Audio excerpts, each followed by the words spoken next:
Kumusta mga fam? Nais ko lang pong sabihin na temporary ko munang gagamitin ang channel na ito upang maisalaysay ang panibagong love story ni Hanamichi Sakuragi na pinamagatang Game of the Two Bad Hearts na isinulat naman ni Mariel C. Almoroto. Sana po ay masuportahan niyo po ito at sana ay patuloy pa rin po kayong sumuporta sa Anime Story PH. At ito nga po pala ay wala sa original na istorya ng Slam Dunk. Ito ay fanfiction lamang sa ating mahiwagang writer. At ito na po, sisimulan na natin. Let's go! At the moment, yun nga, kailangan ko talagang habaan yung pasensya ko. Sobra siyang nasasaktan ngayon at ang tanging gagawin ko lang ay ang intindihin siya, manatili sa tabi niya at kung kailangan niyang pawiin ang kanyang mga hinanakit, kahit anong oras ay isaasandal ko siya sa akin. Hoy, tara na! Takti, ang sweet niya talaga. Ngiti Hanamichi, ngumiti ka lang. Lumapit ako sa kanya at agad dinampian ang labi niya. Morning honey. Nakangisi kong bati. Tiningnan niya lang ako ng masama. Nice, mas gusto ko na to kaysa naman sa blanco yung mata niya. Bakit ba ang hilig mong manghalik ha? Para cool. Sagot ko, tsaka kumindat. Tas, labas. Sinunod ko ang sinabi niya. Sumandal ako sa hood ng kotse ko habang hinihintay siyang ilak yung bahay niya. Bago siya sumakay sa motor niya, parang may tinanaw pa siya, parang may hinahanap. Ayaw mo talaga sumakay sa kotse, honey bae? Tanong ko. No. Malamig yung sagot at kinuha ang motor niya, tsaka pinaandar ng mabilis paalis. Naiwan akong nakatayo. Napayukom na lang ako ng kamao. Ang sakit lang. Alam ko naman kung ano, or rather, sino yung hinahanap niya eh. Takti, mamamatay na sana yung gagong yun. Dumaan yung mga araw na ganun kami ni Sweet. Hindi niya ako kinikibo kahit daldal ako ng daldal. Kung magsasalita man siya, sobrang tipid. Naiintindihan ko naman na nasaasaktan siya eh. Pilit kong iniintindi kahit na hindi ko pala alam yung buong kwento. Kasi nga, nasaasaktan siya. Pero, leche naman. Nasaasaktan siya pero hinahanap pa rin niya yung taong nanakit sa kanya. Araw-araw, bago kami umalis papuntang school, tinatanaw-tanaw niya yung paligid ng bahay niya. Ganoon din paggabi, pagkahatid ko sa kanya galing sa gig. What the fuck, hindi ba? Hello, narito kaya ako. Narito yung boyfriend mo na nasaasaktan sa pambabaliwala mo. Anak ng tipaklong talaga. Gustong-gusto ko siyang sabihin sa kanya, pero hindi ko magawa. Kasi alam kong masaasaktan na naman siya. Ayoko nang dagdagan pa yung sakit na nararamdaman niya. Mahal ko eh. Kaya okay nga, ako lang ang masaasaktan, huwag lang siya. Papunta ako ngayon sa classroom nila Sweet. Lagi naman ganito eh. Sabay kaming pupunta sa Wow Bar. Tapos, susundan ko siya hanggang sa makauwi na siya sa bahay niya. Alam kong tapos na yung klase nila, kaya siya na lang siguro ang mag-isa doon at hinihintay ako. Binilisan ko na yung lakad ko. Pagkarating ko sa tapat ng classroom nila, papasok na sana ako nang makarinig ako ng mga boses. Anong kailangan mo, Cairo? Boses ni Sweet yun ah. Teka, Cairo, yung pangit na yun. Sumama ka sa akin, please. Ano? At bakit naman kaya? Sapakin ko to eh. You're talking nonsense. Bakit ako sasama sa'yo? Yan, tama yan. Ganyan nga, baby ko. Because he needs you. Kailangan ka ni Kuya, Sweet. Ha? Kuya? Sinong naman na yun?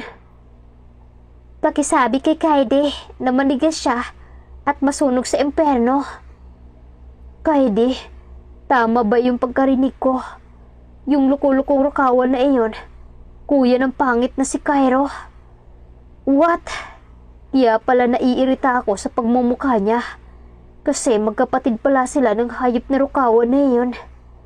Narinig ko ang ilang yabag ng paapalapit rito sa pinto. Just talk to him para maintindihan mo siya. He loves you still, sweet. Hindi siya tumigil sa pagmamahal sa'yo. At nakakainis lang, mas mahal na mahal ka niya kaysa sa sarili niya. Ano bang pinagsasabing kasinungalingan ng lalaking to? Bakit pinagtatanggol niya yun? Porky kuya niya. Paano naman si sweet ko? Tai talaga. Mahabang katahimikan. Leche. Bakit ganito? Kinakabahan ako. Huwag kang pumayag, sweet. Please. Huwag. Wala na kaming dapat pag-usapan. At sa kanya na yung pagmamahal niya. Nakarinig ulit ako ng yabag ng mga paa. Lumayo ako sa pinto. Baka maabutan pa niya akong nakikinig sa usapan nila. Lagot ako. Saktong paglabas niya, kunwari papunta pa lang talaga ako. Pinilit kong maging masigla kahit nasasaktan ako sa nakikita kong itsura niya ngayon. Sobrang putla niya. Parang maiiyak na naman siya. Hello, gorgeous girlfriend. Inakbayan ko siya. Date tayo. Tumingin siya sa akin. Walang ekspresyon ng mukha niya. Next time na lang. Biglang sumama yung pakiramdam ko eh. Uuwi na lang ako. Sige. Tapos nauna na siyang maglakad. Yung pilit ng ngiti ko, naging mapait na. Tinawagan ko si Daiji at sinabing hindi makatugtog si Sweet.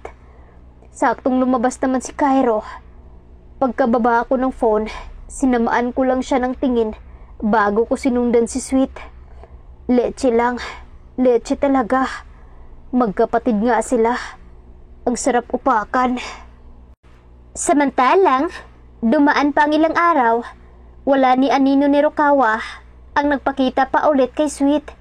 Hindi niya alam kung anong nararamdaman niya, kung magsasaya ba siya o madidismaya. Ang gwapo yata ng iniisip mo. Ako yan, no? Napatingin si Sweet sa nagsalitang si Hanamichi. Nakangisi ito habang nakayuko sa kanya. Napailing na lang siya. Spell asa, Sakuragi, pambabara ng dalaga. Natawa naman si Hanamichi at umupo sa kanyang tabi. Nasa gym sila ngayon at nagpapahinga. Kakatapos lang ng practice nila sa basketball. Oh, inom ka muna. Alok ni Hanamichi sa inumin. Kinuha ni Sweet ang bote ng mineral water.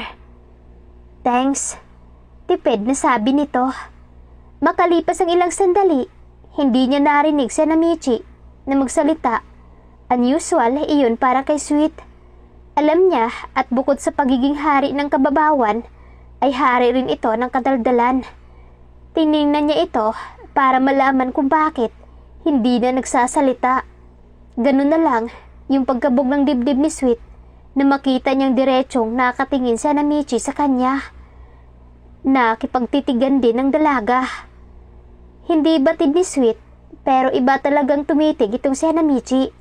Ang seryoso yung tipong di mo talaga mababasa kung ano yung pinapahiwatig ng tingin niya.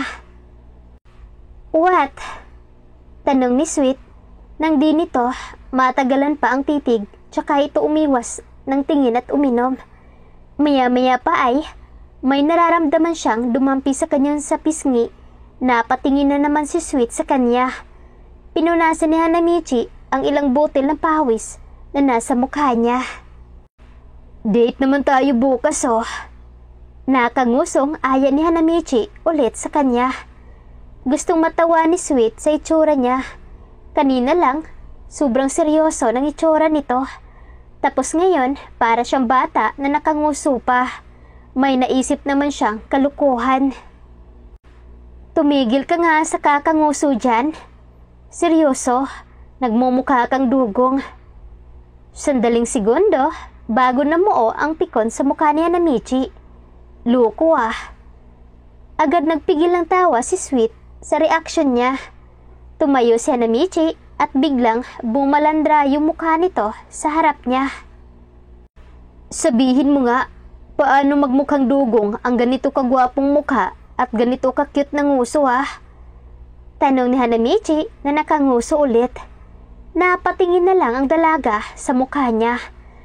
Totoo ngang cute nga, pero hindi na iyon sinabi ni Sweet.